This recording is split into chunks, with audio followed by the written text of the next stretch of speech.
విద్యార్థి ఉద్యమానికి నిరసనగా షేక్ హసీనా తన ప్రధానమంత్రి పదవికి రాజీనామా చేసి దేశం దాటాల్సి వచ్చింది. అయితే ప్రభుత్వ నివాసం ఘానా భవన్ నుండి తప్పించుకోవడానికి అంతర్గత గూఢాచారులు ఆమెకు కేవలం 45 నిమిషాల సమయం మాత్రమే ఇచ్చారని నిఘా వర్గాల సమాచారం. ప్రస్తుతం షేక్ హసీనా భారతదేశంలో ఉంది.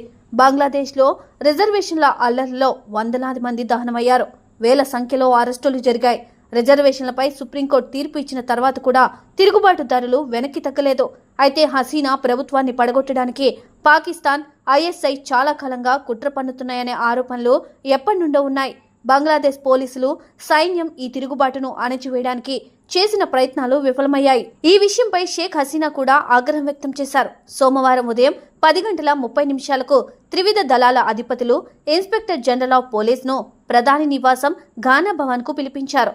భద్రతా బలగాలు పరిస్థితిని ఎందుకు అదుపు చేయలేకపోతున్నాయని ప్రధాని అసహనం వ్యక్తం చేశారు. లా అండ్ ఆర్డర్ బలగాల సాయుధ వాహనాలపై ఎక్కే ఆందోళనకారులపై ఎందుకు కఠిన చర్యలు తీసుకోవడం లేదని ఆగ్రహం వ్యక్తం చేశారు. ఆ సమయంలో షేక్ హసీనా మరింత ఆగ్రహం వ్యక్తం చేసినట్లు తెలుస్తోంది. నిన్ను నమ్మి ఉన్నత స్థానంలో నిలబెడితే చేసిందేమిటి అంటూ హసీనా ఐజీపీని చూపిస్తూ అసహనం వ్యక్తం చేసినట్లు తెలిసిందే. అయితే అదే సమయంలో ఐజీపీ కూడా గట్టిగా బదిలించినట్లు తెలుస్తోంది.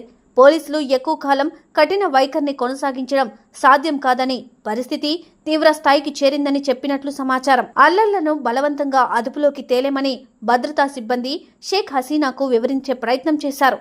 అనంతరం మరో గదిలో ప్రధాని సోదరి షేక్ రెహానాతో సైతం అధికారులు చర్చించారు.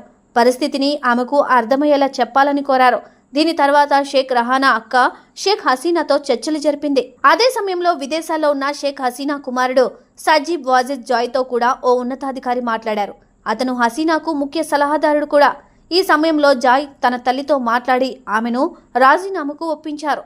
ప్రధానమంత్రి పదవికి రాజీనామా చేసిన తర్వాత షేక్ హసీనా దేశ ప్రజల కోసం ఒక ప్రసంగాన్ని రికార్డ్ చేయాలనుకున్నది. అయితే అప్పటికి షాబాగ్, ఉత్తరా నుండి విద్యార్థులు పెద్ద సంఖ్యలో ఘానా భవన్కు వస్తున్నట్లు నిఘా వర్గాలకు సమాచారం అందింది.